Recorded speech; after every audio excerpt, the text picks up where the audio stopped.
This is the winter season.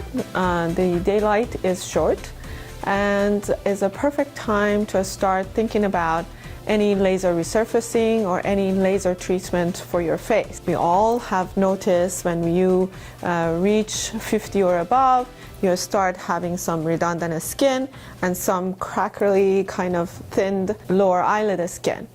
That can be very easily fixed with resurfacing laser treatment in this area.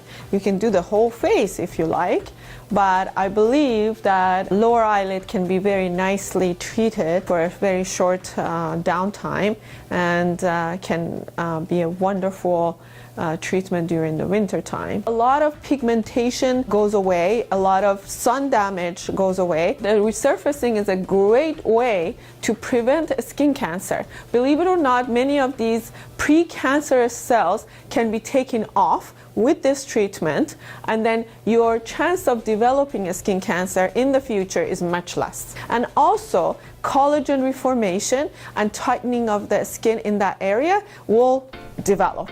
So that's what we're trying to gain.